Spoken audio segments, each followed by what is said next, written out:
Hi friends! So this weekend we chose to go to Paris. So it was our mid-semester break, which means we basically had midterms right before and then took off for a long weekend break, and we chose to go to Paris. There are 7 girls in my nursing group. Maddie, one of my roommates, she went with the business group to Paris, but you'll see her in there a little bit. And then my other roommate, Marie, she went to Scotland with her other friend, and so it was just me and the 4 other nursing girls for most of the weekend. But it was really fun, a little bit scary at some points, but definitely worth it. So to get to Paris, we had to first take a bus to King's Cross International, which is a stop that allows us to get on an above ground train. At first it's above ground and then it goes under the channel. It's called the Channel, which I first thought was a joke, but it's a tunnel under the channel, so channel. But anyway, so we made it to King's Cross and about to get on our train. We're with some of the business people and it was definitely an experience. It wasn't too bad getting to Paris, but I didn't really realize how difficult it would be to be somewhere where you don't speak the language, so that was definitely a learning experience. But thankfully Jenna knew some French. Jenna, if you're watching this, emphasis on some French, but it was definitely really fun and exciting.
So once we finally made it to Paris, I didn't really take many videos until we got to our hostel because it was a little sketchy walking from the train station to the hostel, and I definitely didn't want my phone out, and we were, slightly lost. Not a big deal, but just a little lost.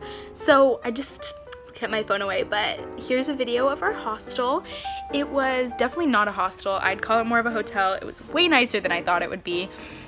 The only downside was that there were 5 girls and 4 beds, so you'll see what my bed was. We actually pulled out the little dressers under Jenna's bed and laid some towels down and some blankets, got a little pillow, another towel, and called it good.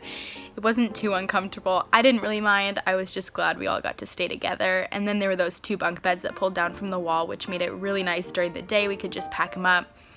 And we had 1 shower and 1 toilet, which was also nice because with 5 of us, if someone needed to use the bathroom or wash their face and someone wanted to shower, 3 people could be doing it at once. So that was really nice.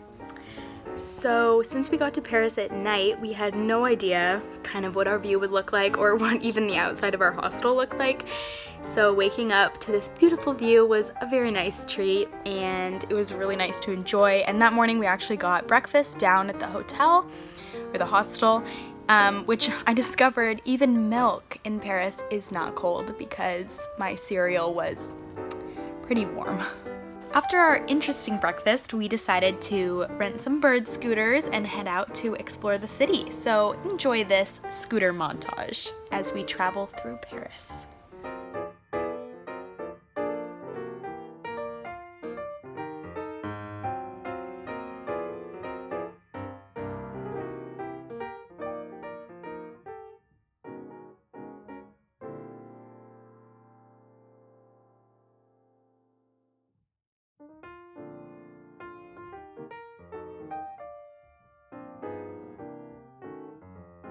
stopped for crepes and lemonade, a perfect little lunch break before we hopped back on our scooters.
After seeing the Eiffel Tower, we decided to call it a day and scooter on back to our hostel and then decide what to do for the rest of the night.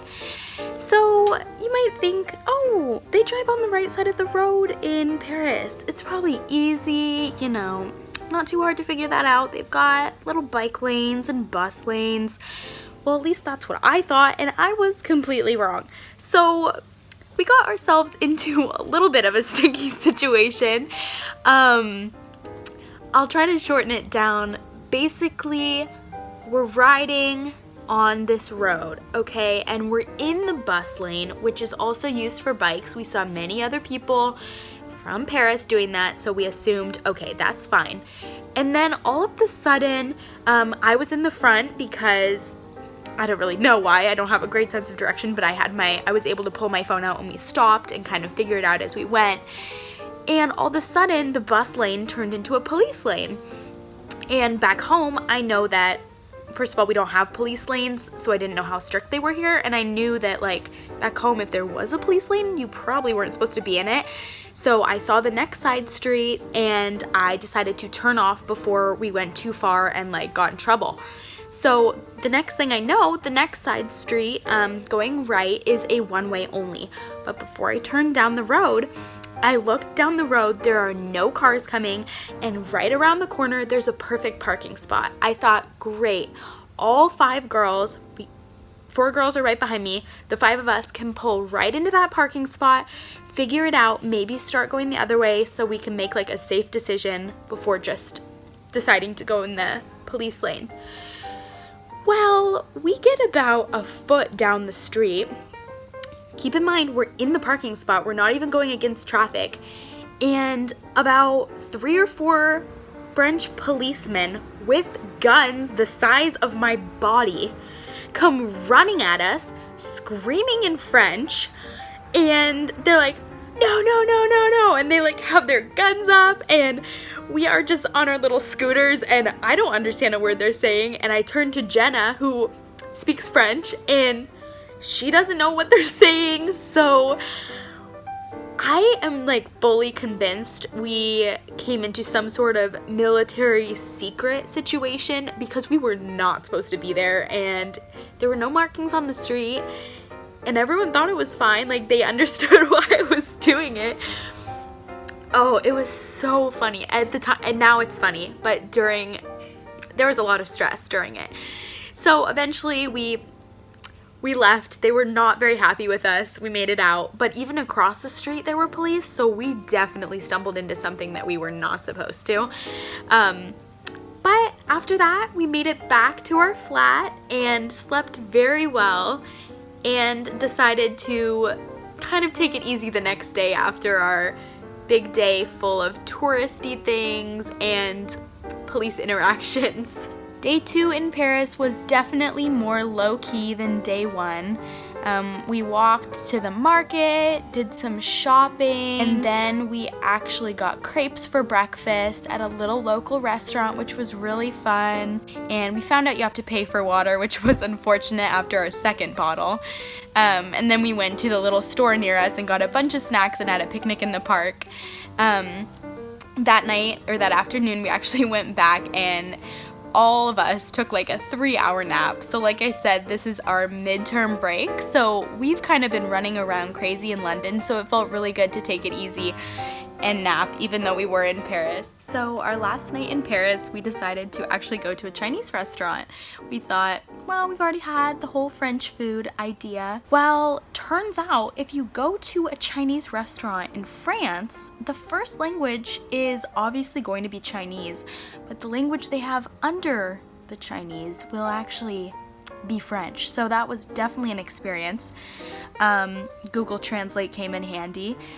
The food was probably the best Chinese food I've ever had. My chicken was so spicy, and they delivered everyone's on crazy things. So Bailey's was on fire, Jenna's was in that cold ice, and it was really good. It was a great way to end our trip. And then that night we hung out in our hostel and we actually made some friends, which was really fun. A couple of people from Australia and someone from France. It was a good time. And then the next day we got some macaroons and headed to the train station. I bought a little Eiffel Tower magnet for myself, and then we hopped on the train to head back to London.